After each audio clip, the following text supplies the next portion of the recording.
Hey guys, welcome back to another episode. Corner Flag Talk Podcast, the international break finally ended.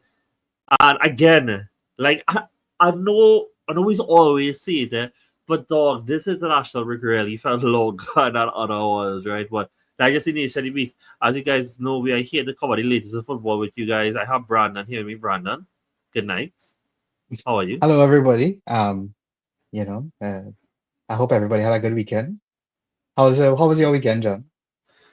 It was busy, boy. It was busy, but it was good. I unfortunately had to. I usually look forward to those Saturday games where there are actually four time slots because then I get to watch four sets of games, right? But I had a Thanksgiving to go to this weekend, so I only got until halfway through the Tottenham games. I didn't even get to see the goals live. I only Hmm. saw the goals after the fact. But it was a busy weekend, but a good weekend nonetheless. How about you? How was your weekend?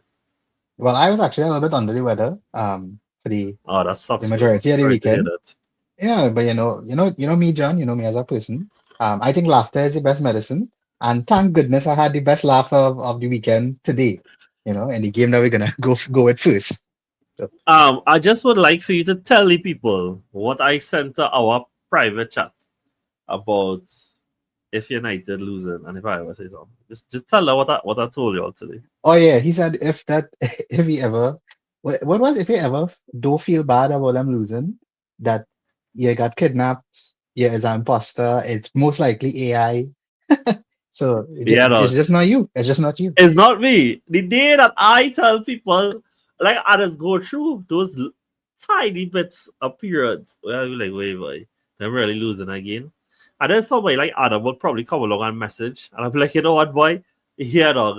They all look for it, dog. And with that being said, we start on this weekend with the Manchester Derby. And Brandon, did you know that this is the first derby since the Premier League has started where there between United and City that there was no cards, no yellow, no red, no nothing. You know, this is sometimes for the viewers, right? Because the viewers don't know this.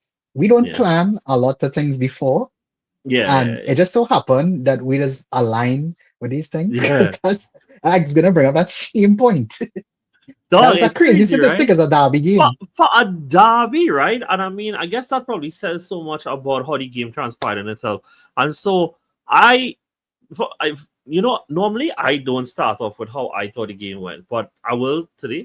And just saying that, like, I actually thought they started the game. It felt kind of weird. 'Cause I thought United actually started decent. There are one or two moments going forward. Like Ahmad had one, and Buemo, Sesko even had one where he running behind. I was like, okay, yeah, maybe international break do something for them. And then Doku had a moment of absolute brilliance, set up footed for a really lovely header. Then after that, bro, it's just one way traffic. And like, we're talking about that it's a derby, right? And we expect a certain level of commitment and vigor and fight and willingness to come back to it. But the truth is, Brandon, is that if I strip away the names of these teams, and I told you that we were going to a game where last season the third place team in the league faced off against the 15th place team in the league, it would have been exactly the way you thought it would have gone on. Yeah, maybe the 15th place team put up a little bit of fight. Yeah, maybe they had a few moments across the game where they looked like they could have had some quality, but ultimately the gap in quality did show on the day, and that's exactly what we had, you know. And I say that in actually not being banterous at all. We just saw the absolute gap in quality on the day. And so, what did you take away from Manchester City 3-0 to Man United? Well, I have a lot of the same sentiments that you have. I just feel like, going into a game that's so big, locally for them, and in the context of the league, right? Because City haven't started well, neither have United. So I mean, it was a big game to win for either team. And Mm-hmm. it you said quality there, boy, but it was real sad to watch the game because one team clearly wasn't. I don't want to say up for it, but they were clearly better than the other. And City's, as I say, the quality just shone through. Like the whole United. I don't even want to talk about the system because we'll talk about that for ages. Yeah, though. It just felt like no fight today. Like I cannot tell you a player who had a good game for United. And that's something that we've been saying for a long time, John. Like we've been saying that Yeah. from since last season, even before. Amorim came in. And Mhm. I just think that is so poor, man. Like it was really a poor performance. And on the flip side, I think we saw one of the best games of Haaland's career today. Like Yeah, I was taken aback today. The man was defending in his own box. He was getting chances, and he took two of them very well. And he was very involved today. Like he even yeah. almost set up grinders at the end. I know everybody who plays FPL sunk to their knees when he missed that chance. But it was just it was really just chalk and cheese, man. Like they were so much better, and I feel like again United just going in the wrong direction. And I mean, I want to stay on the Haaland point for a little bit because I think me and you have shared this sentiment for a very long time now. That like Haaland usually takes a lot of flack in games because of the type of striker he is, right? He's not somebody to chop deep, connect, whatever. And so that when City do lose, they try to blame it on him. But I mean, when it is at your look after the game that he had 10 touches total and only had like two chances and two shots, it's like he could only do so much, right? And no player in the world is absolutely clinical. But this is a game where he did get that service. And sure, one call off the post. Sure, he just managed to miss one. But bro, as we made a joke that when Bayern they rushed out for him. What was the third goal of the game? His second, like he didn't know about the Haaland one-on-one because this man just doesn't miss those. Mhm. And he give him those chances and he continues to punish teams. And it was a complete total performance. I even made a joke today that they let Hala dribble in the middle of the pitch. We see the man, waving his hips and going through the middle of the field. And it was such an easy game for them. But I think it really was a day that that City could have felt really happy about the performance. Obviously, they came off this with two losses previous to this, so they didn't want that in the past, the Manchester derby could have provided a bit more of a hiccup. And I also said this week, we're going to come out of this, but one of the two Manchester clubs are going to be one winning in four. And City definitely didn't want to beat them, And I think there were a lot of good performances to go wrong. I think Doku's also one that should be highlighted as well because a criticism that he's had in his game is that he's always been somebody who has done the dribble well, has managed to create the space to then do something, but not always get the end product. Came out today with two assists again. And I mean, I don't necessarily want to jump too far forward, but if it is that everybody knows by now we do need team of the week, I actually think those two are the two players that I would like to put forward. What would you have to say to that? You mean Doku and Haaland? Yeah. If you Yeah, would I mean like, the only other candidate for me is Foden. I thought Foden actually today yeah. was really good. He And played more centrally today. yeah, And I think yeah, that was a big reason of why um City actually played so well because Foden was taking up a lot of space and getting the ball moving and stuff. So I was really impressed by his performance. Like he's been kind of off it, not kind of, he's been very off it for the past few yeah. months.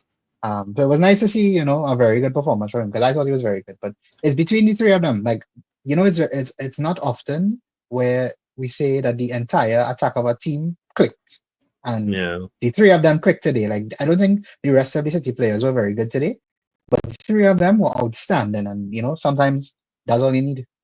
And I mean, So I I think would that I would go with I kind of agree with you on the Doku because of the first assist, but then again Foden did score, so it's really a it's really a toss up. you know why I don't mind giving it to Foden is because like the truth is we can be and I can be very critical about him because of like what the expectation of him should be and how often do we get that expectation fulfilled. But today was one of those days that you did get that from him. He had the opening goal, and that opening goal was just like the start of what was a really strong overall performance by him. Even played a role in the second goal as well, and I think that is his best role. And like, we always make these jokes about all where he is, but like I made this comparison before, and I stick by it. Right, like he does remind me a lot of Podolski, and somebody who you want playing off of a striker has a fantastic left foot. He didn't really need it today, but playing off of a striker, not necessarily an attacking midfielder, not necessarily a winger, but somebody to make those runs into the box and to finish off chances. And we saw that today. I thought people would have thought, myself included, when the lineup came out, probably Bernardo would have played in the middle. It was more him playing out wide and allow Foden Hmm. to drift around. And Yeah. so we'll see how City build on that because we're talking about space in midfield, but there is no team that gives you more space in the midfield in the league than Manchester United right now, which probably could take us on to them, right? Um, I watched Lyle's video today as his post match reaction, and you know the thing, I've never been somebody to really care to watch fan cams post game, but he's somebody who usually is analytical, so to see him emotional, this be entertaining, right? It does be entertaining. And something that he did say is that every team in the league finds a way to make numerical advantages in the middle of the field. Whether it is that they start with training midfield or we see teams inverting fullbacks to make up numbers or whatever it is, people try to get numerical advantages in midfield some way or the other. United is the only team that tries to avoid using their midfield. And then on top of avoiding using them, they have less numbers in the midfield. And then one of the two, which is Ugarte, they just avoid giving him the ball. And so it comes like they play with one in midfield, two wing backs, three going forward, and this huge chasm existing in the middle. And so, like, I don't necessarily think that there's a tactical conversation here to have, because the truth is, we're going to discuss the flaws in the system every week. It's going to get very exhausting. There's nothing different here than we've seen through Amorim's whole time here, and you're not going to let it go that I had them in the top 8. And, like, I so believe that they had the kind of quality. Obviously, Cunha is injured and he's going to be out for a while, but, like, I really think that they would have had the quality that plus United Juju that they would have found pride to at least get through some of these performances. But today was so devoid of that, And I mean, you'll watch these stats and you'll watch the XG, and I think they had something like 1.49, 1.5. But, like, most of that came after the game was done. Most of that came after it was already ended as a contest. If City needed to go into the next game, they would have, but they didn't need to. And we reached into that place where forget tactics. We were looking more at soft factor things now, in my opinion. We're like, yeah, bro, these players it have nothing to really say anymore. I think something that's always a good indicator of, like, players' commitment to seeing things happen is, like, when it is that they are very aggressive in how they play, right? Bro, Brandon, we saw today where players were just willing to run up to the edge of the box and then pass it off. Run up to the edge of the box, pass it off. Big chance creator Bruno Fernandes. I thought he took the easy way out a lot of times when he had the ball. Yeah, as he gained it, he really looking to see what he could create it. Yeah, I'll just try across to the back post. Hopefully somebody there. But no real intention, no real decisiveness, no desire to really impact the game. And I know United want to end the cycle of sacking, but I can't see the way out. I can't see the way out from here. Where I think in the past that, yes, there's blame on the coach, but there's also, like, a bunch of players that's just so not up to par. I still think this group is better than where Amorim is leading them. Four of his Premier League wins, Brandon, have come against teams that are no longer in this league. 4 of his 8. That's right. He has managed 31 games in the league, and he has a whopping 31 points, but a minus 13 goal difference. So once again, he's averaging a game. And I feel like every single season we see a new manager take over United and hit rock bottom in a different way. We are once again in a season where we are hearing the worst United start since start. With only 4 points after 4 games, Manchester United is experiencing its worst start since 1922-1993. However, United fans, if you want a cause of optimism, you all went out to win the league that season. So you know what? Title charge might be one. Amorim in. But yeah, boy, Brad, I mean, again, we had this conversation post the Fulham game. We delayed some of this conversation post the Burnley game because they did get it over the line and there were moments of quality against a promoted side. But, like, what reason do we have that this conversation is not something that's going to continue next week? I don't, like, they want to make the comparison of, like, managers who struggle. You know who they're playing next week, right? Y'all. Yeah, I think it's y'all, Yes. right? Yeah. So we're definitely going to be talking about that one. Well, yeah, yeah, uh, yeah. But I mean, we get to y'all eventually, right? But I mean, I don't know, like y'all have not had a mixed start this season, but like any team that doesn't get points against them, I'll be surprised. And you know who you talk I about like agree. that, Brandon? You talk about relegated teams. That's what Yeah. you talk about like that. And that is the course United are on. And United are, and their fans, obviously, their fans will dictate what goes on with the club. But the fans are so determined to end the cycle of sacking is that they will to just ride it out, just for riding it out sake. And my thing is like, with every coach has ever had to have a period written out, whoever it may be, like they've given you something to hold on to say, like, look, this is something I have to build on. There's nothing to build on here. Like they literally is absolutely nothing. He has a worse win rate than Graham Potter, who is being spoken about being asked weekly. Who is Amorim? Who is Amorim at this point? And so like there isn't anything for us to say anymore, because the truth is I can't see it turning around in any way, shape, or form. And I mean that objectively, that even if this was my side and I wanted to be optimistic, there is no reason. There is none. There's nothing here. There's absolutely nothing here. I don't know where they go from here. I don't. I don't have an answer. I don't. I mean, I mean, it's just confusing, bro. Like there seems to be no answer. Like it just seems to be like the same thing every week. We're gonna keep talking about the same things all the time. Like it just doesn't Yeah. change, like it's and I know we want to move on to this, 'cause we're not gonna stay too long on it. But listen to the four games, right? No, but I'm not gonna use before you the say what you word. want to say, right, Brandon? You just say that I know that like me and you spoke about how we want to run the pod today, right? But like we don't want to stay too long on this. The reason we say that is because we feel like there's nothing more to talk about. But we just talk about a Manchester derby, and yes, I'm aware United is not what they were before, but it was pathetic. Like, what we saw there was pathetic. It was absolutely terrible. If you cut off the badge and you replace them with just blankets and you just watch blank faces, everything, and you told me that was a newly promoted side, I would have believed you. I've seen more going forward from Norwich on the Fark when they get relegated than this United team. You can go ahead now. Sorry. But thanks for stealing my point. God damn it. But I was gonna say, like, let's just say, take away the badge, right? The first game is against a league contender, and you Yeah. lose it narrowly by a goal. The second Yeah. one is a hard fought win against a relegation team, to come back and win the game.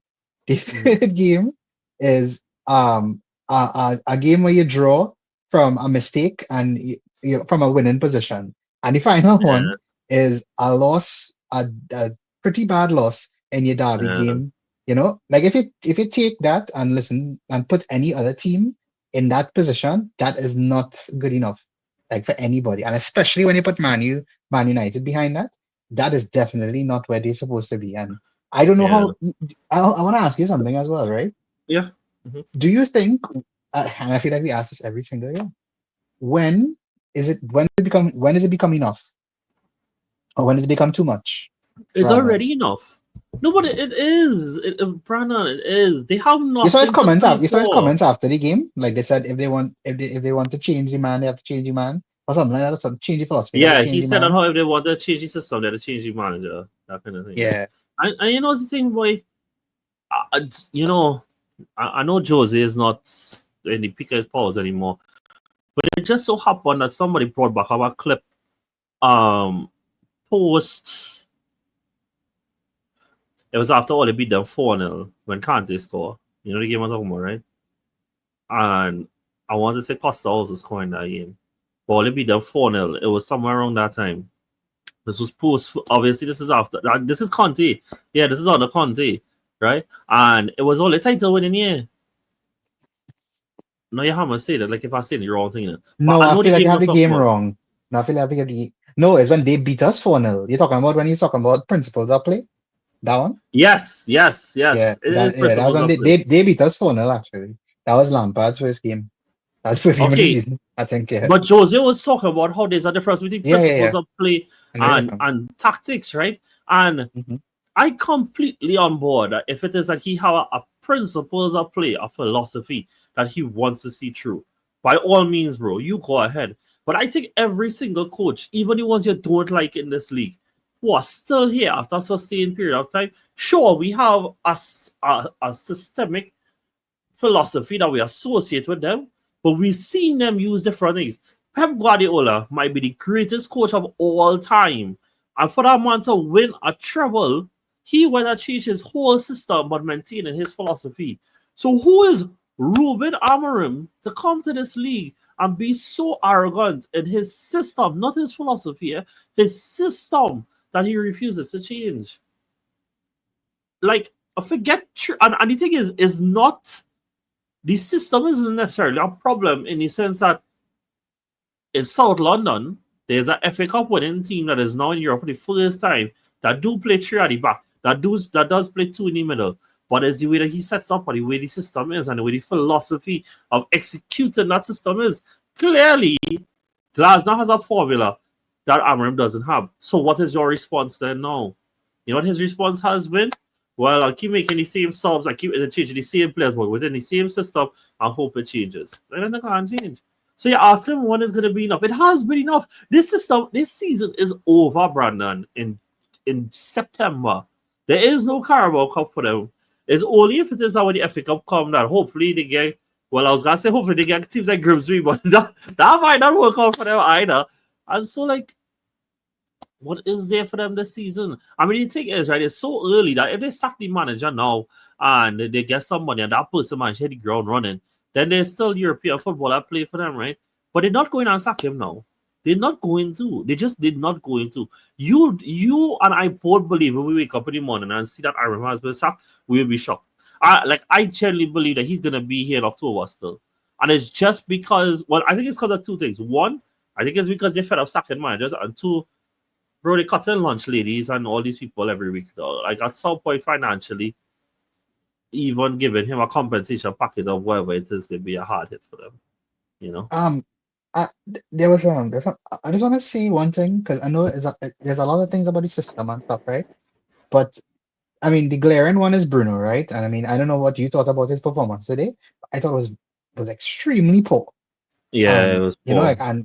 and you know, I have Bruno as being the disappointing player of the season, and Yeah, I put that there because of the situation that Amorim has put him in, because yeah, he's yeah, not yeah. going to succeed in that situation, and I think everybody's seeing that now. The other thing is that I don't know if you remember, John, but I think a big thing was this season for them was that they don't have any European football. They play one game a week, but yet he is pulling off players who could play 90 and rest for a week, and Hey, players who need the minutes as well. And I don't bro, know what, like, he, between the system and these terrible decisions. I don't know at what, like I say, I don't know when it's too much. When will be too much? Because it just going worse and worse and worse and worse. I hope he stays. Stay till the end, bro. I have But been dying. I honestly think he will stay till the end of the season. Like, truthfully, I Yeah, agree with you. I don't see them sacking him. Like, I just don't. but you know, it's part of the problem, right? Is like, is arrogance too, you know. That is what it is, you know? And not just from him, but from United, dog. We know this. United financial firepower. I mean, obviously they don't have Europe this year, and they claim that it caused them to take a hit, right? Man U they went and buy a whole $210 million front 200. line. Yeah, so you know, right? But point is, United prestige is what it is, right? And I'm well aware that they lost to Tottenham in the Europa League final, right? But there's no conversation that United and Tottenham go into a conversation with that United cannot find a way to come out on top.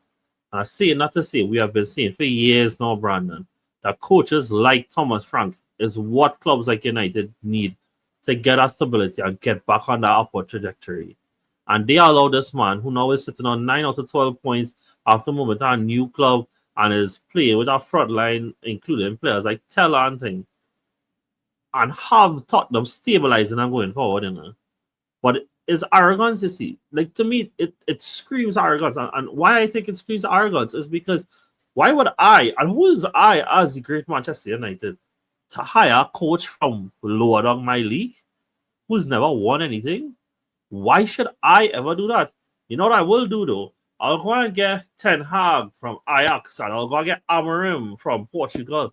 And these exotic coaches, these is what we'll get. You know? These is what we want. Not because we think we too big to have somebody who have proven it in the league, but they just probably didn't prove it to win titles and stuff like that. I know the funny thing, boy. Me and you have both like pushed Frank a lot over the years, like because we both fans of him, right? They have the opportunity still in this league, Iraola, Marco Silva. This one might be a little tricky, but Eddie Howe, there's coaches within this league that would improve United. Glasner.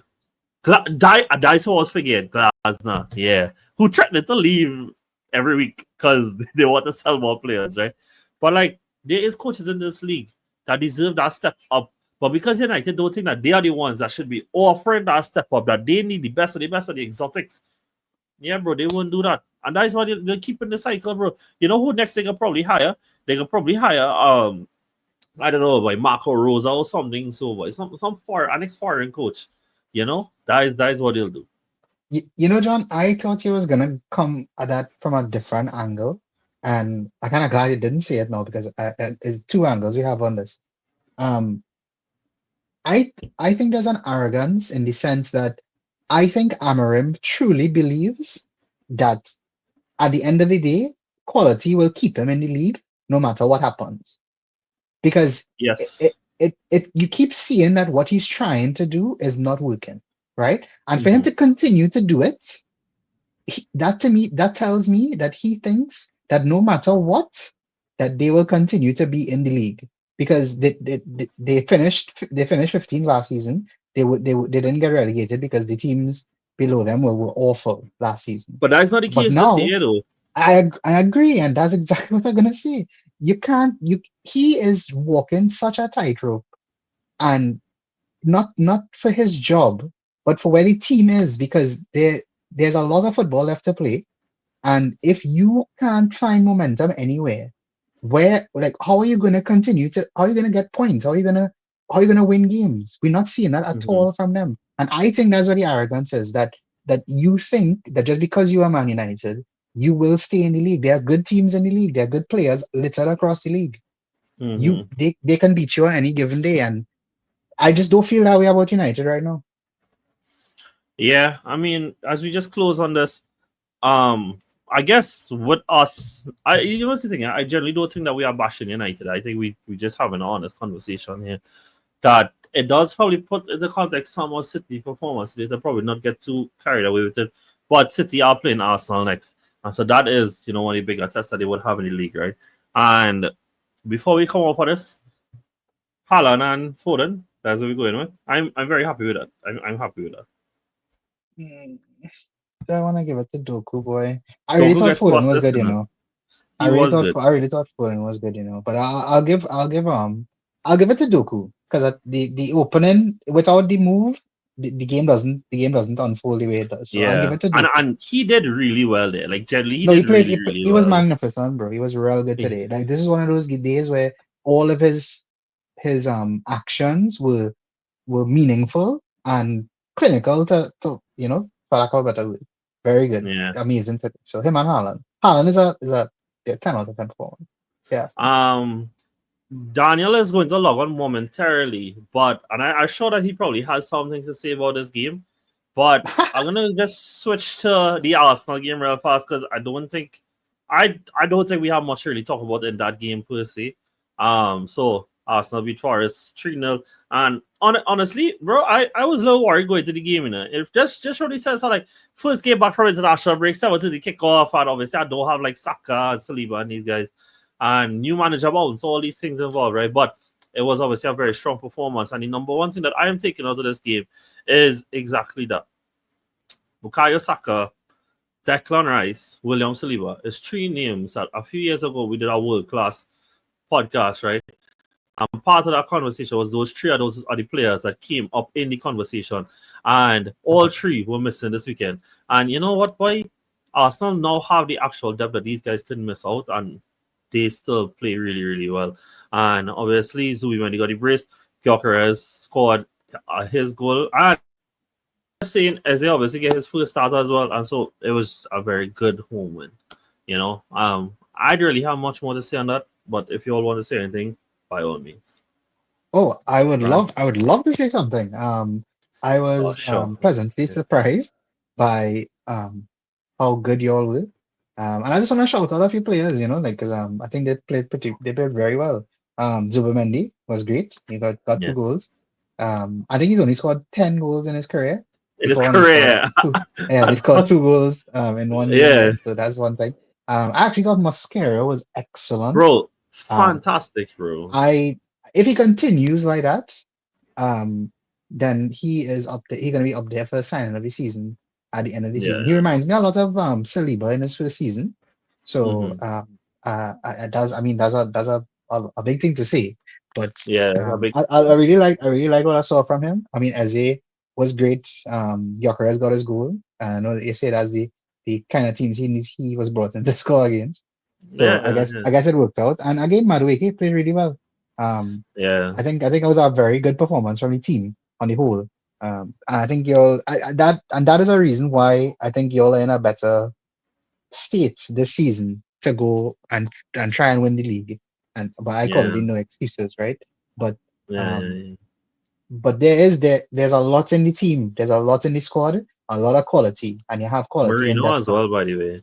Like Marino Yeah, started I for didn't find Rice. That Marino was was great. great, but I didn't find he was greater, but I also discovered an issue that you all have, but I mean that's not for us to discuss right now. But I feel like Okay. Marino has a part to play later on down the season, and Mm-hmm. I just think you all played really well though. Like it was a really good game. I don't know if it had anything to do with Forest being in this transition first game on the Ange, but at the same time, you Yeah. had to beat in front of you, and you all played really well. So I'll Yeah, give and you I that. mean, A at lot the of end, good performances. yeah, and at the end, the Forest are going through a transition, right? It's hard to know what image of Forest is going to come out of all this. So only after a few games, obviously they have Europe as well. We see what it is. And one of the big pluses for me this season is obviously what you can't do in League On, you can't do in the Premier League, right? I say that with all respect, right? But last season, all of Dembele, Hakimi, Nuno Mendes, Vitinha, Marquinhos, and somebody else. It was seven key players. All of them had under 2,200 minutes. You know, if it is that Mhm. with this Arsenal team and like Saka, Saliba, these guys usually go over 32. They are very often over 3,200. If we could get them anywhere closer to around 25 and under, is a huge plus in keeping them in that zone towards the end of the season. So yeah, Zubi for me is the one hard up forward. I mean, it hard not to, right? With two No, yeah, goals, that's a lock as well. yeah, cool, nice. We have Daniel here. Potts, was it good, my guy?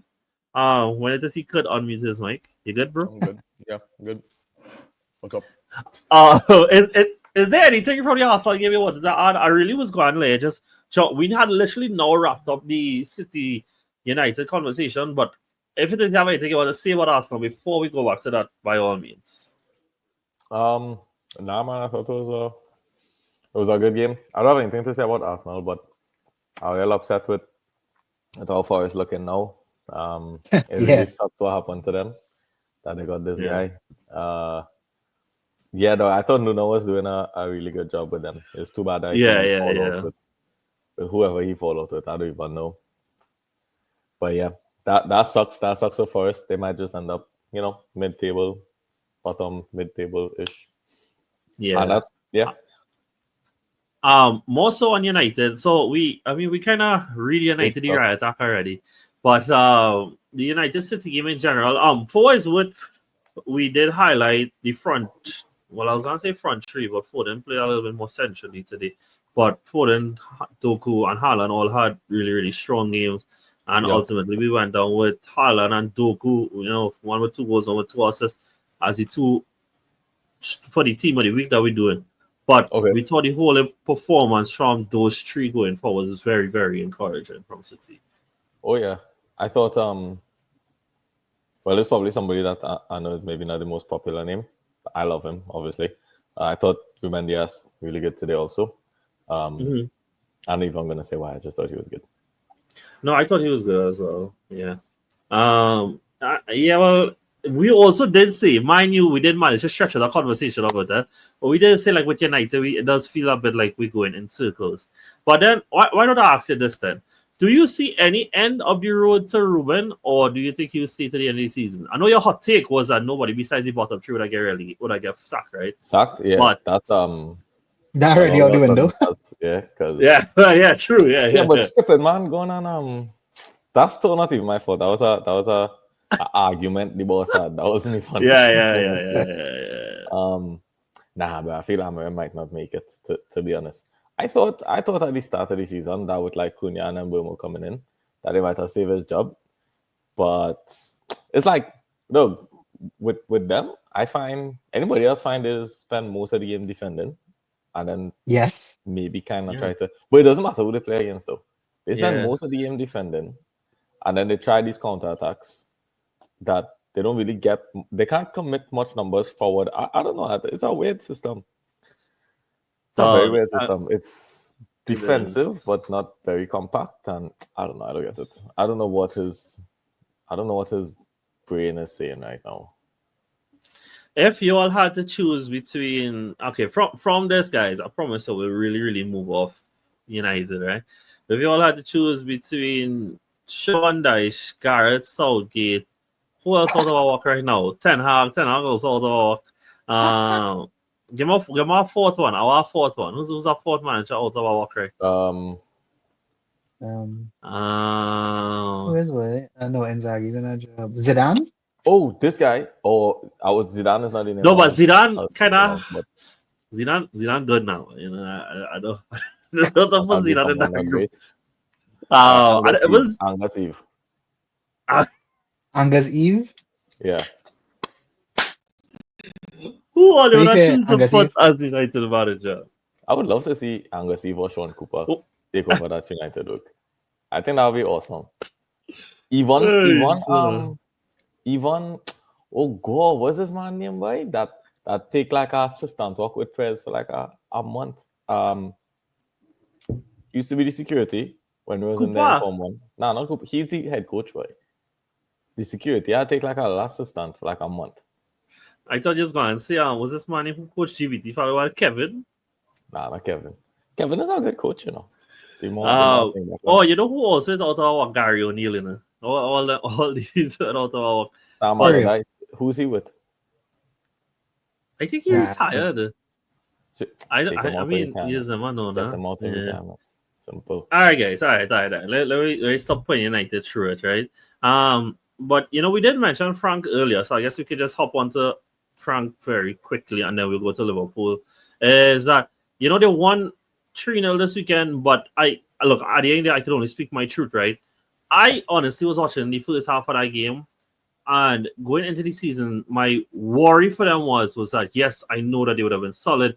Yes, I know that they would have been hard to break down, but like, would they have had the goals in them? And I don't feel like they was lacking the creativity to get forward. Now, I don't know. I'll be honest, Tell starting was real weird to me. The man get leave out of the Champions League squad. So that to me kind of was saying, well, yeah, but you, unfortunately, bro, not really any plans like that. But he started the game in strike. No, that was the apology. They started Xavi Simons in the front three. I thought he'd have started behind the striker. But I still thought the performance left a lot to be desired until they scored the first goal. Then, they came and scored 3 in a bunch. But I didn't find it was all that. By the end of the day, they did score 3 and they are 9 points from top. So what do you guys think about the Tottenham game? It was a bit end-to-end, Yeah, I thought West Ham had space to do things. Yeah. It's just when James Ward process the ball and run it onto long balls, I think it's not looking good. First 15 minutes, I thought Juve was going to hurt them today. Yeah. But it just didn't work out. Spurs defend better than people give them credit for. I find they're very No, they organized, do. very structured. Yeah. Paulinia does a good job for them. Yeah, they're just very organized, and I guess that's what comes with Frank, right?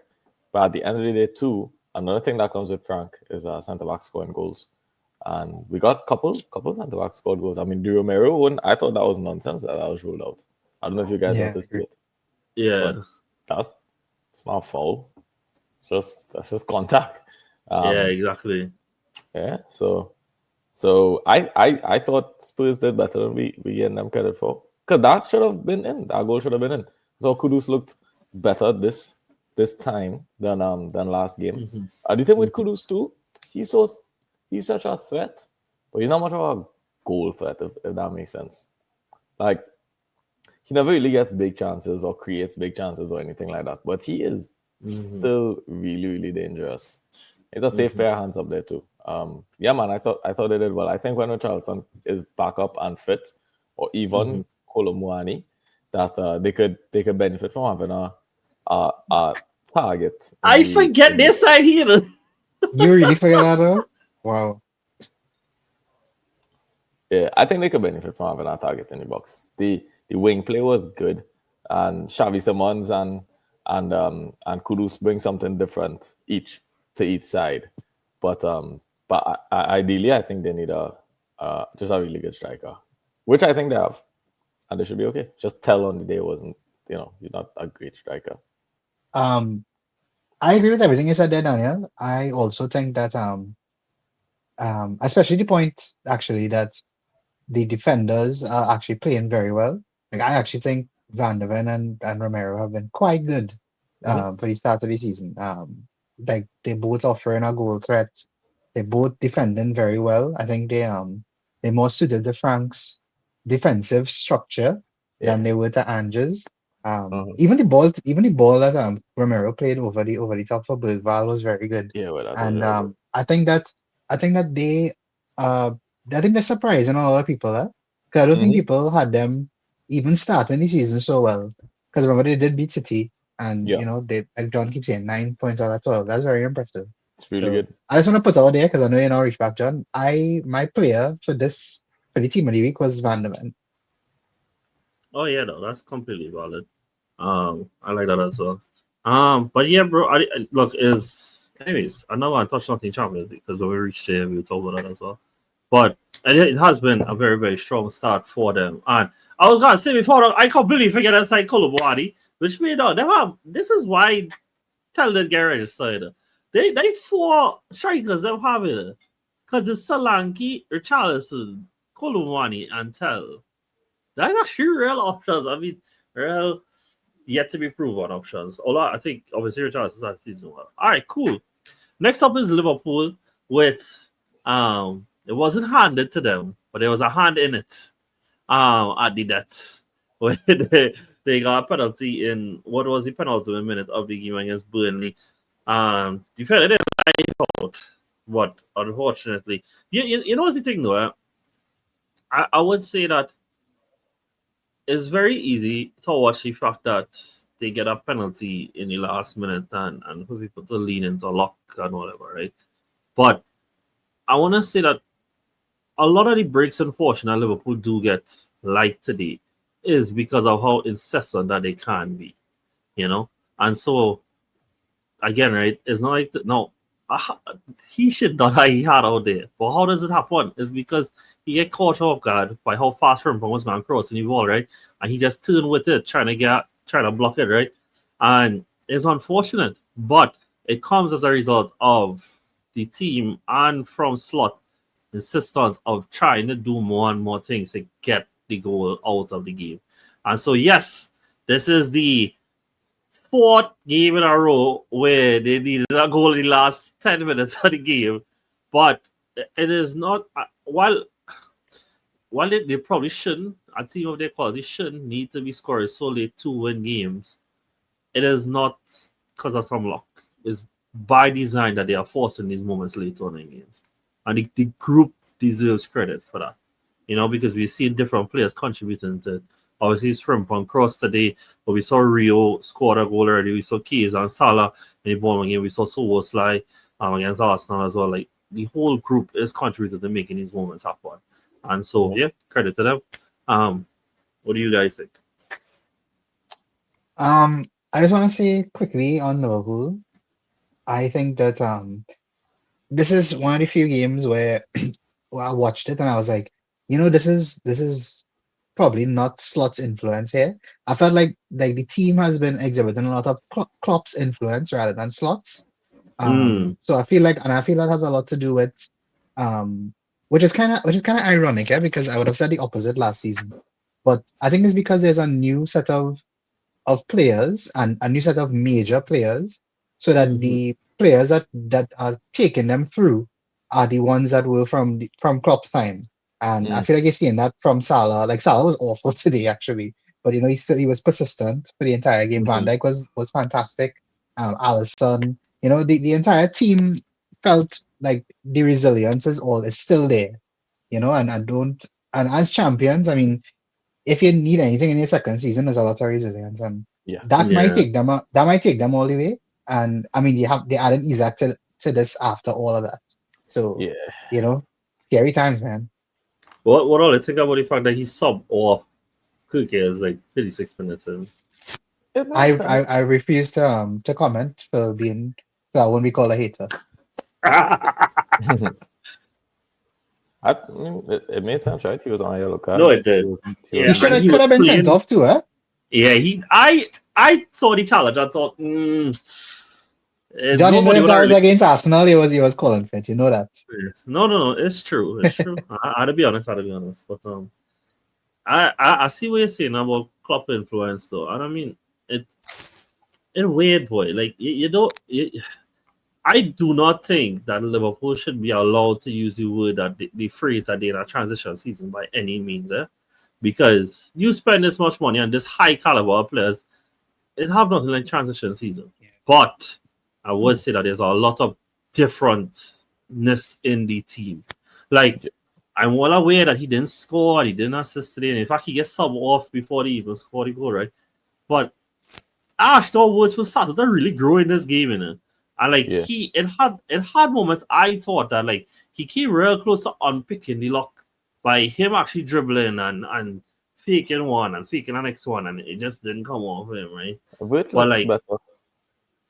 I think so, but Brandon doesn't seem to think so, and I figured so, but I'm not going to. They paid too much for that man for y'all to be saying that he almost unlocked. It's 4 games now. Almost unlocked. Yeah, it's 4 games. It's not just Burnley. It's 4 games worth of data. I was thinking too, boy, is like I agree. Yeah, I do think that he and Isak has to be held to a high standard. But it had me thinking about like when Pogba come into the league, boy. Like, when United bought Pogba, like you knew you was buying a world star, and you expected him to come in and be a world star. Like, I do think, John, you don't even have to go as far back as Pogba. Look at Bellingham's first season at Real Madrid. For the entire season, the phrase we use is that is what a 100 million player looks like for the entire season. Nah, you're very right. For what they spent on him, for what he's doing right now, like it's not. I feel I honestly think, not that I think that he wouldn't come good, but I think people being very kind to him, because they just assume that he will get better. But what we see so far, Brandon, really, it hasn't been great. Thing, You see, obviously, outcome does affect these things, right? Because then now, if it is that they did draw, what I would have said would have then be like, but it wasn't enough for them to get across the line today now. And the thing is, if it is that it keeps being a lot of look nice, but no actual impact, and it ever comes to the point that they run out of results, they run out of these match winners, they don't win these games, is he and Isak is gonna come under the scrutiny, because they are the 2 expensive acquisitions to a team that was finding the answers last season. So I mean, he has some credit in the bank, though, right? He's been good for multiple seasons. This isn't like There's not like a punt on Erasmus Højlund, and then people say, after 3 games, that guy sucks. You know what I mean? Like, everybody knows Yeah, is good. yeah. We're just waiting for him to be good. No, I agree. No, but here's my thing with him, right? Mhm. When you pay so much money for a player, any player, doesn't matter, right? I don't discriminate on this. That player has to be directly influencing you Game. winning games. And Okay. for me, he is not doing that, but they are still doing it as a team because they have good players. It's just that he's being carried in a lot of games. I know it sounds kind of harsh, but Yeah. without other players, you're not seeing what is he doing. Like sometimes I truly believe it's like it's just not. I don't know how to put it, boy. Like I try not to be too harsh on him, man. But the truth is that he's the second most expensive signing in Premier League history. And Yeah. that comes with a lot of weight. I'll go in. And WEIGHT, not WEIT. Nice. I'll go in devil's advocate now, right? Why does the player have to prove his signing fee when he has zero influence on his signing fee? He didn't ask for 150 mil. That was the club's okay, but Daniel, at the same time, right? Let's forget the fee, right? Yeah. You and I both know how good Wirtz is. Like we know how talented he is, right? Yeah. Have you seen that level of talent in the 4 games so far? No, even if he signed for right, and that's all I'm saying. That's all I'm saying. More. Yeah. No, I think it's definitely fair to expect more. So I see both sides. Because if someone told me that, okay, if by next year April he has 17 assists in the league, then he's looking at a good first season, right? Yeah. So, but right now, it's just a right now. Yeah, right now, he not impacting them. Like his influence isn't the reason for them being where they are right now. So maybe later on in the season that might be the case. Because as John said last week, seasons just happen in like moments just happen weeks, and a season does be defined in weeks. He could have played 0 minutes for the season so far, and they would have still have 4 wins, right? Yeah, so that's kind of where we're coming from. Yeah. No, I hear. I think that's fair. People are, and we're gonna have the same with Isaac, like regardless. Like that's just the nature of the beast, right? Like whenever he comes in and he doesn't influence them, we're gonna have a similar conversation. No, but Isaac is gonna kill for them though, because he's already fit into this league. Like I have no worries about him at all. He's gonna come good for them for sure. He's because look at Ekatike. Ekatike has had more influence than Wicks, in my opinion. So for sure. So my thing is that it's not about. It's not necessarily about worrying if like Isak fits or not, right? But like I think Isak's gonna have a way shorter leash, and the reason is because not because he costs more, but think about it, right? He has the body of work to prove that he's done this in the league. So then now the expectation is that you come to the team that won the league and you was probably the best center for the league last season. You have to be hitting the ground running coming in. The other factor is that you are now coming in to usurp somebody who did sign for that same position and is doing well. So if it is like there's immediate competition within that group. Plus he forced the move. Yeah, like plus all of that all that added into it now. And so like I think that Wirtz is be crazy. The other reason Wirtz is getting this grace is because like there's nobody in the squad that you feel directly rivals him. Now, ironically, Sobosai has had a great start to the season, right? Yeah. But like there isn't that feeling that Sobosai is really gonna rival him to play as a number 10 in the team. The feeling is that he will play somewhere else, right? He'll probably play deeper, right? Which he did today. Like when last season, Sobosai, nobody liked him at the 10. Men was wishing he would stop playing. No, and so but that's my point, right? Is that like I don't have no way to really rival Wirtz. It was a stature, pedigree, and whatever. Ekitike already put on his marker in the group now. And so therefore he's going to be measured on how fast does he impact and stuff like that. And not to be fair, not from a sympathetic point of view, but Isak has catching up to do now in the sense that he obviously, like, he only played 14 minutes for Sweden, and it's because of how unfit they said that he was when he reached national team camp.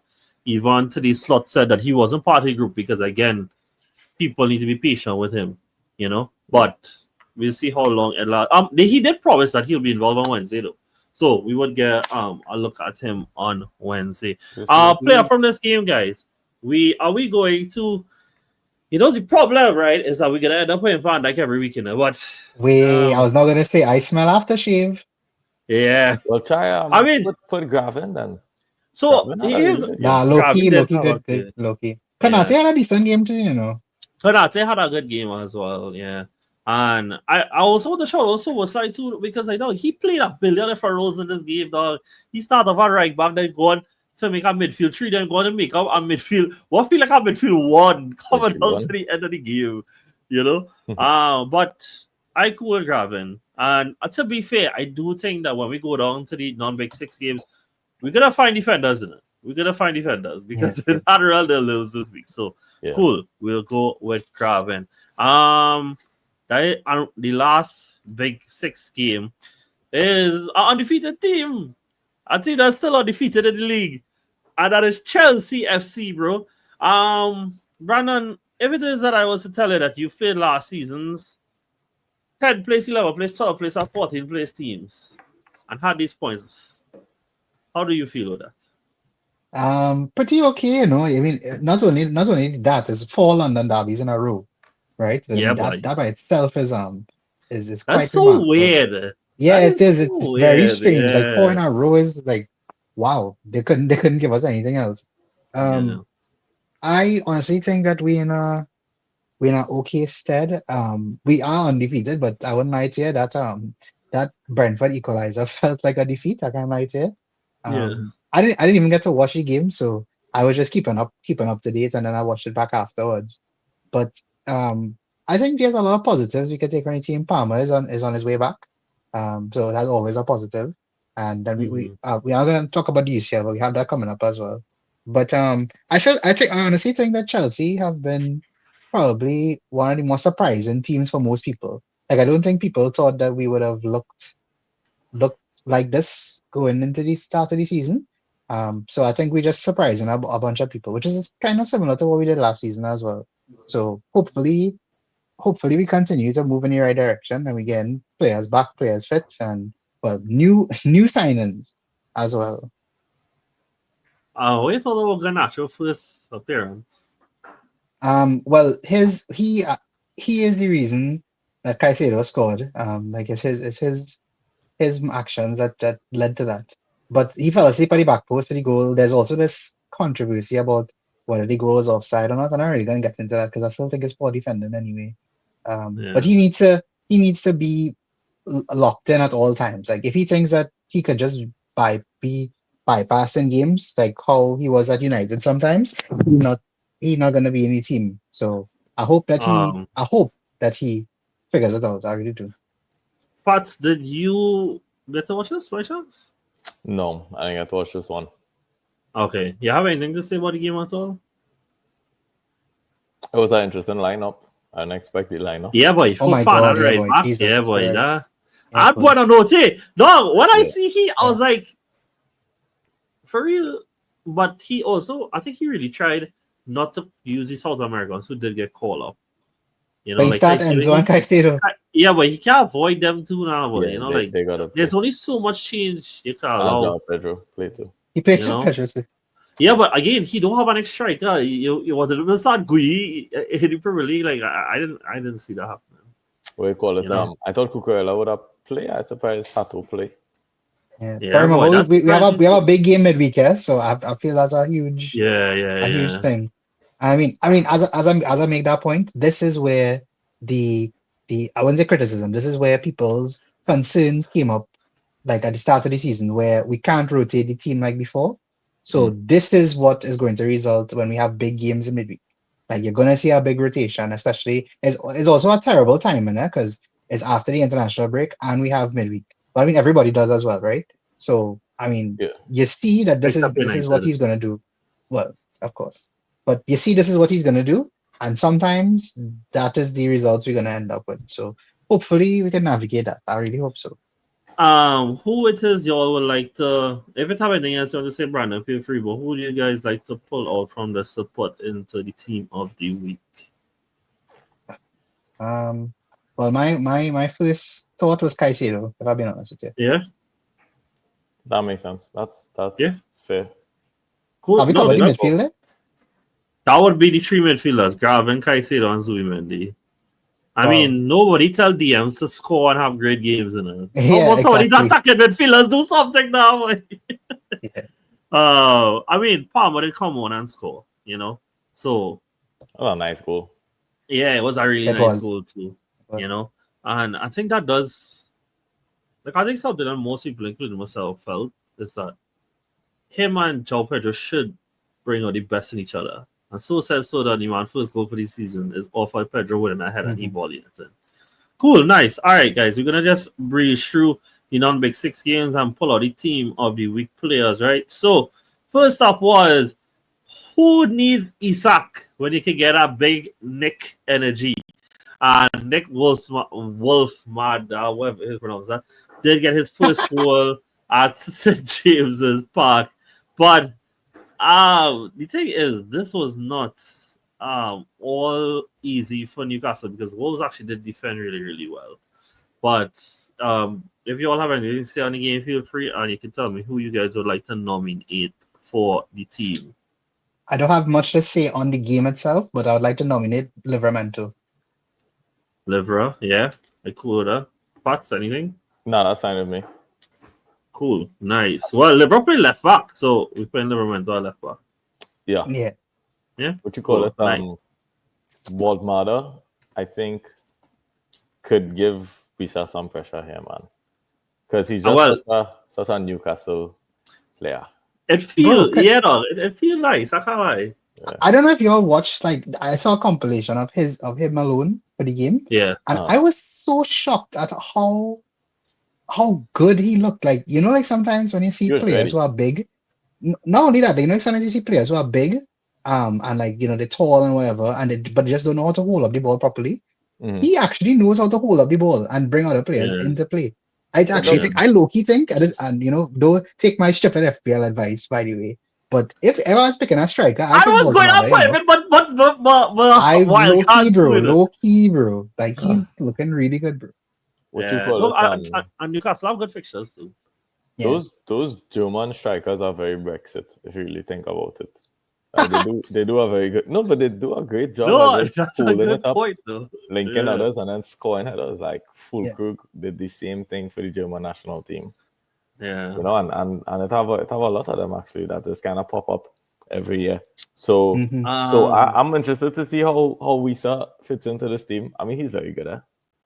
I'm just saying, like, and I mean, he also have Wolfmada has he head start on him too because we saw this injury, so he get first blow. Plus, I think doesn't Wista have AFCON this year too?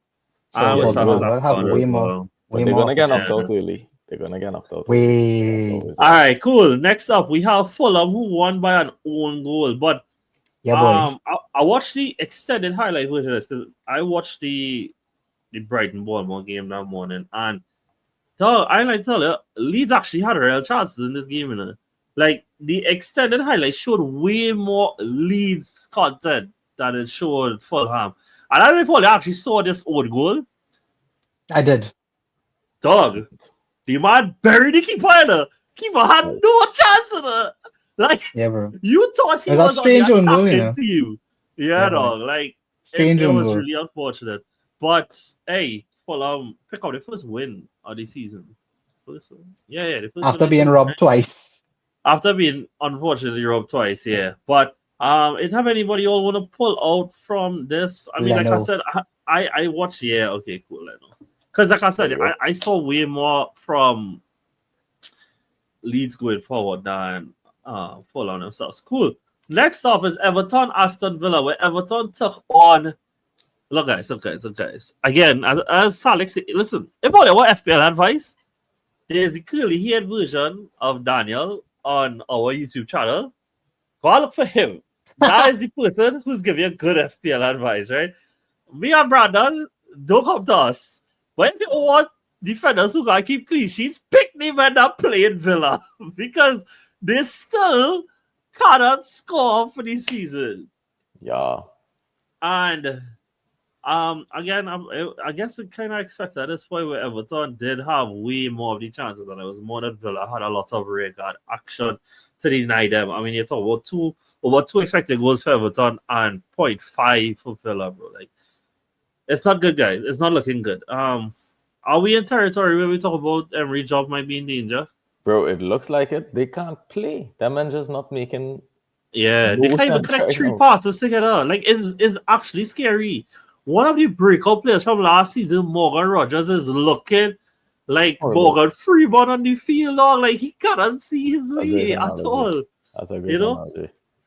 That And it's not looking good. I don't know why Emery's still sticking with the whole John McGinn and Wendy and them. Like, he had a play, man. When it's the so in 2025, you know, bro. frustrating, dog. When It's the in like, 2025. oh But my his big players on the goodness. bench, though. Javier, let's should have start. Gessan should Dog, be Olia, Victor Lindelof was playing on double pivot in midfield, dog. Dog, I don't know how that happened. His actual What the- position. correct. The boss is at 6. No, but But flicking. yeah, Emery go ahead. messing up, though. Emery messing up. Yeah. The squad selection alone not making sense. And for a man like, dog, you know, Emery is a man will try and hit you on the counter and thing, right? But I realize with him, this what has happened when he stayed at a club for too long. The striker does end up falling off. The same thing happened at Villarreal. The strikers does end up falling off because there's only so much load you can kind of go through of doing it yourself, that kind of thing.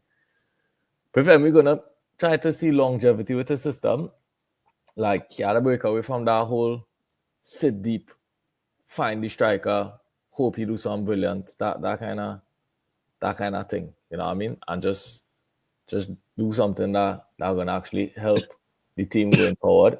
And for once in his life, he had to play some wingers that could stretch the field. Because he doesn't. You know what I mean? Yeah. But you have them. Anything? No notes. No, you're right though, Patrick, because he does have them. He's just choosing not to use them. Like this Gessan player that they signed, he's actually pretty quick. Yeah, You have Marlon as well. Matson. Like, I don't know why Matson don't play over Dine. Dine not that special.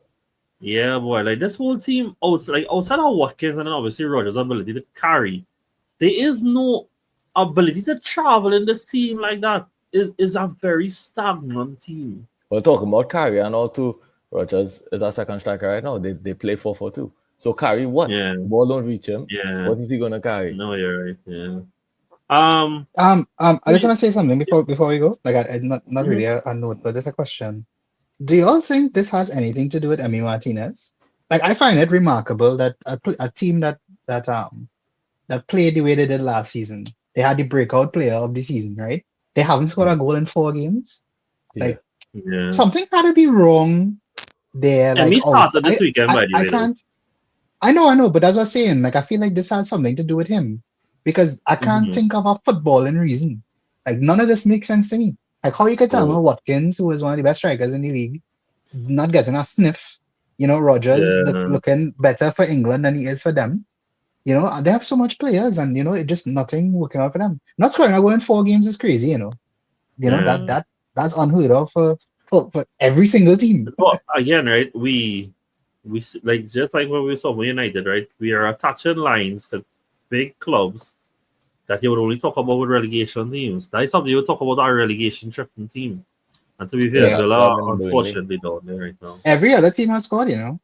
Yeah, every single other team has scored.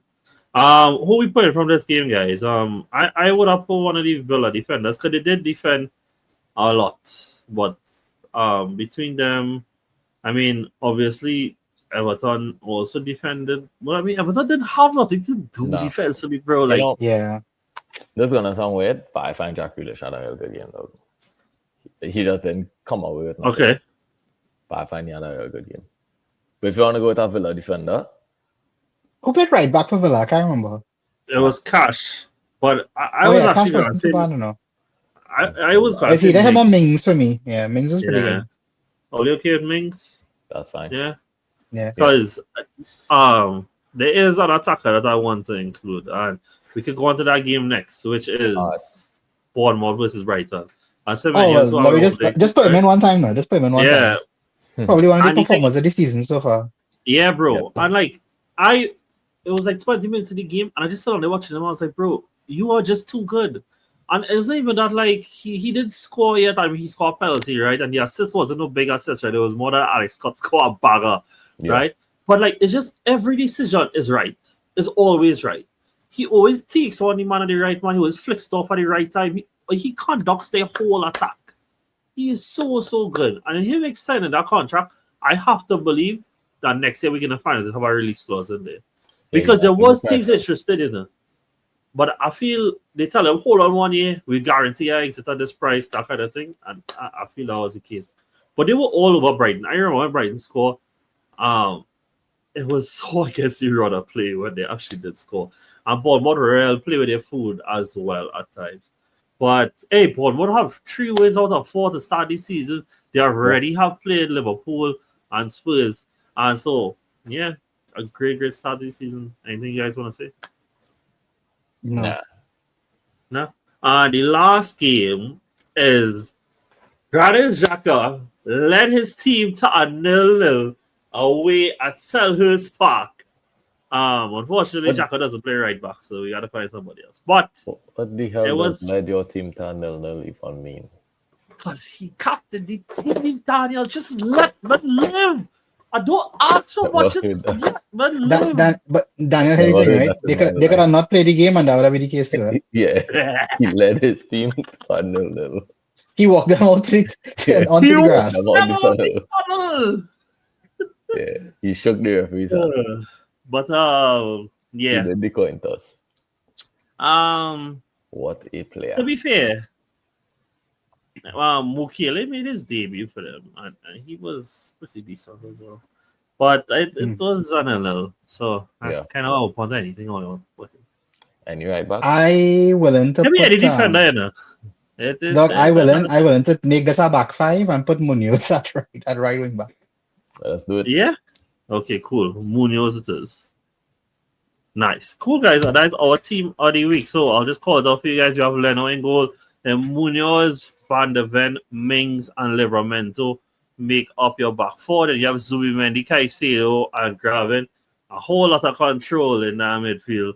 And then you have Semenyo, Haaland, and Doku. So as you guys will know, this thing is on our Instagram as well. So you can go through the highlight and you can look at past weeks.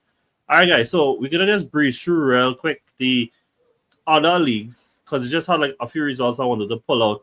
And then we'll go through the Champions League fixtures and do our predictions as we did even last year. And the intention this year, guys, is that once I do get the time, because I need to find a way that makes it sustainable for me to do, is to make a form so that you guys can predict as well. And we can get records of who predicted win-loss draws of games. So, yeah, cool, great, nice. This weekend, we had... Let me start with Saturday. So, on Saturday, we had a 4-3 game between Juventus and Inter Milan. And there are prem times I would have watched West Ham lose to Tottenham. But this game was full of bangers.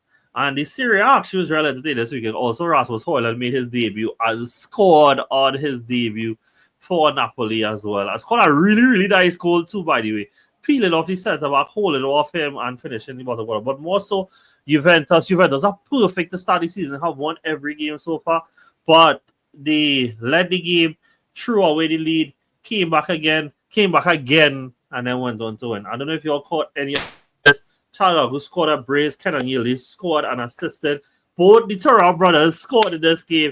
And then Adzic, I'll be honest, don't know who that is, scored late in the game to win it. But Brandon, I remember you said you had something to say about the goals in this game. So yeah, bro, one of the worst goalkeeping performances I think I've ever seen. Dog, what was Summer on? Like, bro, people saying he about was all on these summer great vacation. Goals. Bro, he was on summer vacation. You're absolutely right. Like, the man was not. Like, everything was going through him. Like, they were good shots and everything, but I mean, oh gosh, like even the winning goal, I think he get 2 hands on it, to be honest. So I mean, I don't know what else to say beyond that, but yeah. But both Juventus and Napoli are 3 for 3 at the start of the season.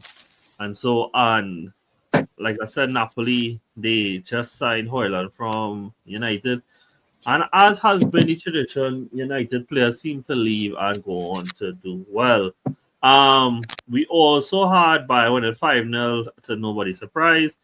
Then over in La Liga this weekend, Madrid managed to maintain their winning start of the season as well. And I know we didn't really talk about this so much before, but guys, Mbappe on a tear to really start the season. And I mean, like the first goal was like he latched onto a back pass that was miscalculated and finished fantastically. Then set up goal for what was the second. And Salik, you actually mentioned it this weekend that Goulet looks to be a very fluent part of the setup that Alonso has now.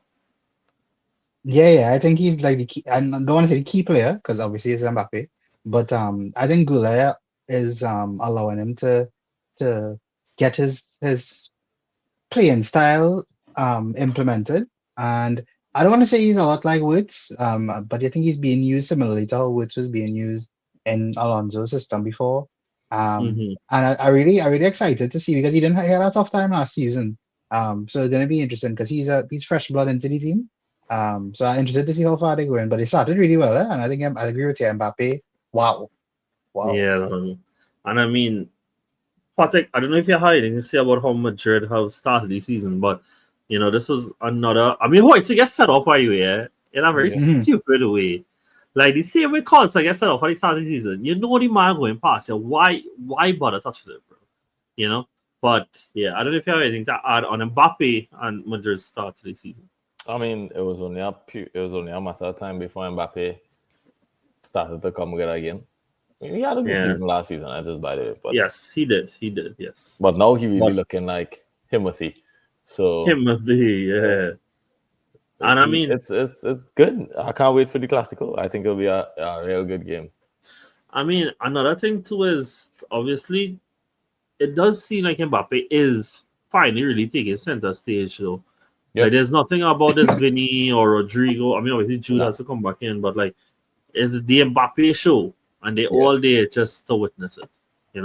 However, something that is also positive in La Liga this weekend is not just that Atletico did manage to finally score some goals, but is that Barca scored 6 today. Now, mind you, yes, Rafinha and Lewa did score 4, right? They did score 4 of those goals.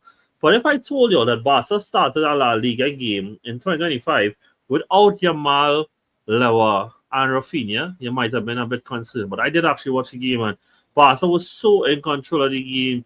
Firmino scored a fantastic opener. And then after that, Rafinha gets someone, and then party starts.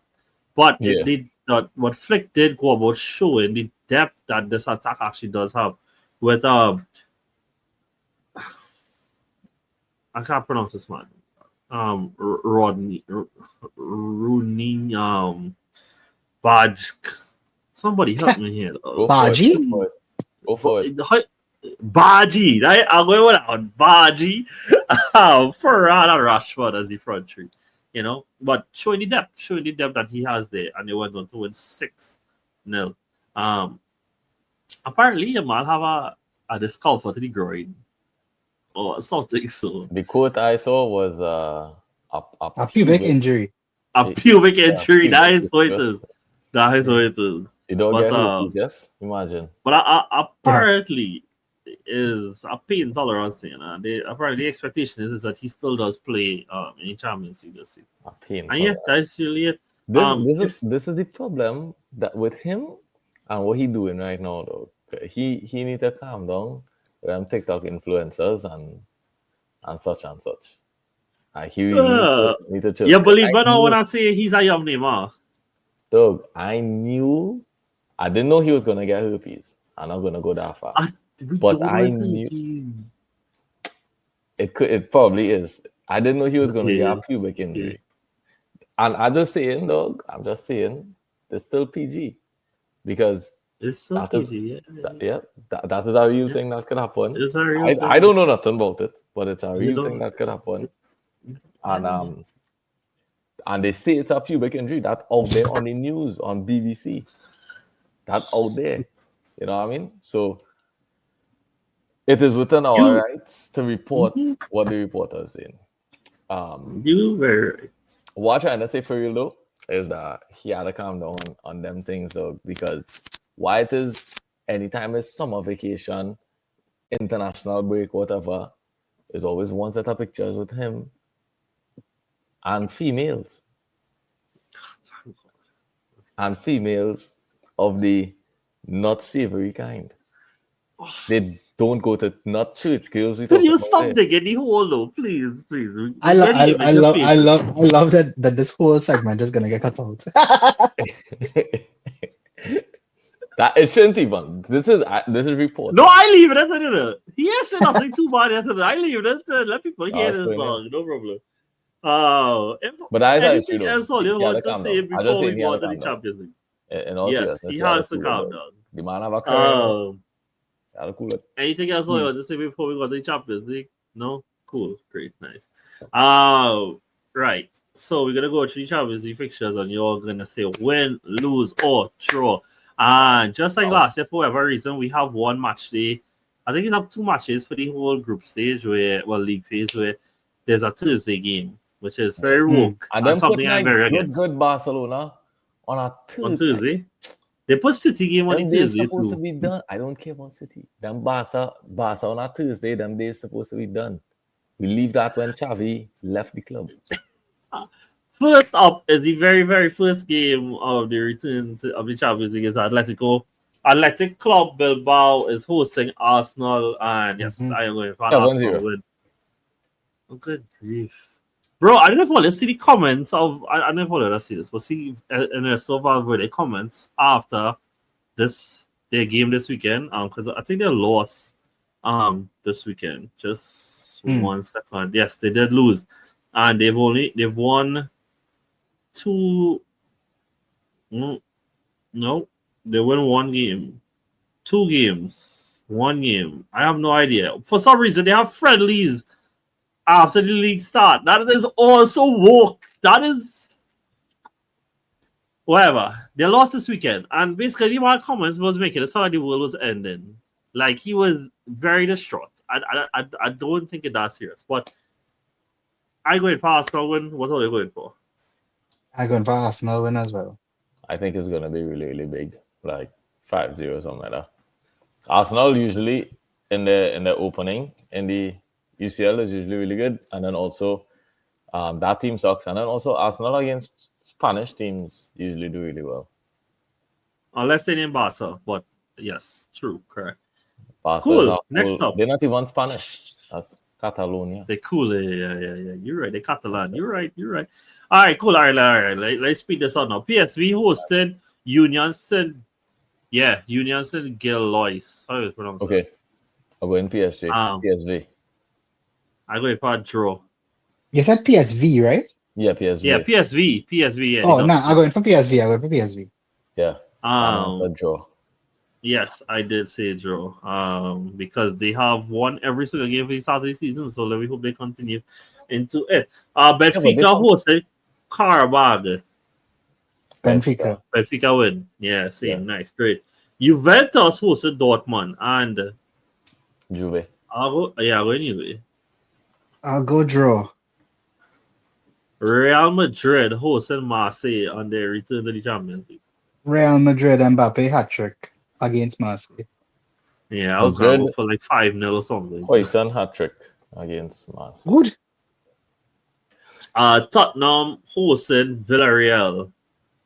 I go in draw. I'll go for Spurs win. I go in. Yeah, man. Let me get the first one for the season. A different answer for all three. I'm going for Villarreal win. Villarreal has started the season really good. Nicolas Pepe was La Liga player. Nicolas Pepe. Wednesday now, we have Olympiacos hosting AI-generated Paphos FC. I'm going to Olympiacos win. Who is Paphos? And do they have professionals playing for them? That's your question. Yes, they do. I think they are Cyprus team. They are Cyprus, correct. They are from Cyprus. So they do pay their players? Yes, they do pay them. They are the champions of the Cyprus League, you know. Yes, they are. Right. You'll never sing that. Yeah, correct. But yeah, I'm going for Olympiacos win, bro. Olympiacos. Okay. Actually, dog, I will have some pathos from a Paphos brethren I going for Paphos. No way. Okay. Go for Paphos. Patrick, what are you going for? Olympiacos. Then we have Slavia Prague hosting Bodo Glimt. Draw. Oh, good. That is a Europa League fixture if I ever hear one. That's such a Europa League fixture, dog. Oh my gosh. I'm gonna go for Bodo Glimt. Why is that even a fixture? I'm gonna go. Who's home? Slavia Prague. I'll go with them. Another all different answer. Then we have Ajax hosting Inter. I mean, I know Inter has been shaky, but Yeah, I'll go with Inter. I'll go for a draw. Then we have Bayern Munich hosting the mighty Chelsea. I'm gonna go for a Chelsea win. I defer to Brandon on this one. Okay. I'm gonna go for a Chelsea win. Yeah. It's not gonna be pretty, but I'm going for a Chelsea win. I'm gonna go Bayern. Sorry, brother. That's all right. Then we have Liverpool. This is real random, Brandon, but Keane have a good history scoring against all it. Outside of the 2-all, I can't think of this one scoring against all it. No, Kane does have a good record against us, Come to think about it, he does. But What about Diaz and Ulis? Them of us score against you? Olise has scored against us, but not. I think Diaz has too. But we also won the Champions League at the Allianz, so Correct. there's And also beat Bayern for their first Champions League. Yeah. And, dog, people they'll probably listen to us and think dog, they're so narrative driven or whatever. But dog, I really do believe when it comes to Champions League, heritage just matter, bro. Obviously, there comes a point where teams have to rewrite their heritage, but until then, heritage it matters. It matters. All right, but yeah, cool. 2 wins versus 1 win. Then we have Liverpool hosting Atletico Madrid. And how much are we putting Liverpool to win by? I go in Atletico Madrid 1-0. Liverpool don't even look good. Liverpool. I'm going 2-0 Liverpool. I will be going for a gritty 1-0 to Liverpool. Then lastly, I hope I didn't leave what in here. I know see that. Okay, no, I did. Then lastly, PSG hosting Atalanta. The only no look, man, just not playing. Yeah, he just apparently he have discomfort, but the discomfort is in his heart. It's mental. He's upset that he didn't let him leave.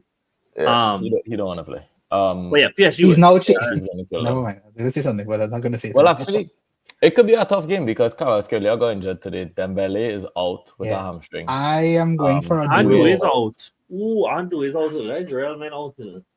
He wasn't going to do a thing anyway. Nah.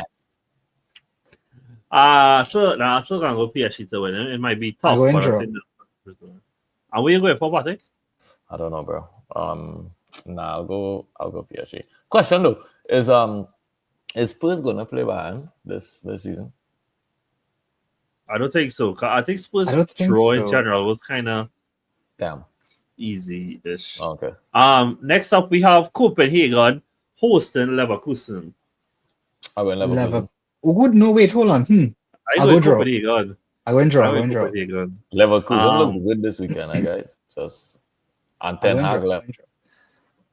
Fair enough. That's the most important we part. have Club Brugge bastard. hosting Monaco.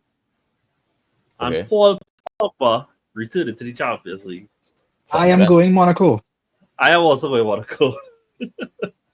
Damn. I don't know. Draw. Paul Labille. Then we have Frankfurt hosting Galatasaray. Frankfurt. I'll go Frankfurt. No, Galatasaray. I'm going Galatasaray. I don't remember Galatasaray. I have Osimhen. I was going to go Galatasaray too. All kind of mad thing. I'm going Galatasaray. Actually, no. I'll go draw. Another one where we have 3 different ones. Then we have City versus Napoli, which that is why I was like, oh, that's a real nice game. KDB homecoming one time, I think too. I don't think imagine if Højlund score. Imagine if Højlund score. Yeah, that'd be funny. But I just think it's going to be disappointing to watch KDB in this game because it's going to be a physical game, and that's all I have to say about that. I go in Fadro. City, I went City. Fadro. We cut left, cut right, make the Ice Spice meme, everything. And then we have... I know the exact meme. Yeah. Then we have Sporting hosted Kairat Sporting. Almaty. Sporting. I'll go Pedro Sporting. Goncalves a hat trick for my fantasy. I'm going And for a draw. lastly, we have Newcastle welcoming Rafinha, Lewandowski, and Oh Yamal yes. Oh my I'm Pubic lord. fan. at St. James's Park. Yeah. I'm going Pubic hat trick. This Barcelona win. I going for the Newcastle Juju 2-1 Voltamada with the dagger. You know, and that can happen because Barcelona can also very realistically end up a man down within 30 minutes of the game because Ronald Araujo is going to play. And I know how it is go. And I think Gordon could play that game. I condone this message. can. Yeah, he can. So it's gonna be Gordon, top left, Araujo say, where you going? Pull on your pants, boom, red card. I too would give somebody a red card for pulling out somebody's pants. It's gonna be something crazy, though. And they're gonna hear him out. gosh. They're gonna hear him out. How dare we go against Barcelona in Champions League? No, I'm not going against them. I'm just saying. No, you go Barca win. Yeah. But like,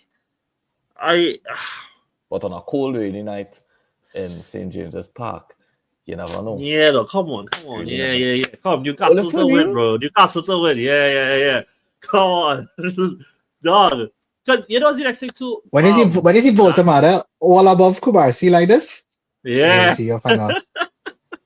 The other thing too is parts. I realize like how this season the offside trap because Inigo hasn't been working as well, and Yeah. dog, you got still have 100%. very pacey attackers. Like don't watch out. We talk about Gordon, but somebody like Ilanga and thing too, right? So Gordon, you- Ilanga, Wolfmada, Barnes. yeah, That man real bad. But I just can't wait to see Jolinton chase shadows. I could not a have type been thing. However, though, I really would like to see. I mean, I don't know how fit Yamal really is, but I want to see Yamal versus Liverpool. I think Liverpool has had an excellent start to the season, and has been a very, very good lockdown fullback. So I really look forward to that. I also want to see Tonali and Bruno G play against that Barcelona midfield. Like you'll really know how, because people think that is one of the better midfields in the league. You'll really know how good they are after that Barca game. No, 100%. It's gonna be. It's two totally different styles. It's one style is just pure grit in our midfield. The next style is just pop it, move it. So we're gonna see what triumph, you know, because I mean, Guimaraes and them could definitely just run through Pedri and Frankie. You know, Frankie done weak and frail, and that's all I would say about that. But it's gonna be a good. I think it'll be a really good game. That whole Liverpool thing though, just shut down that. Yamal disgusting. So I wouldn't know. Yeah.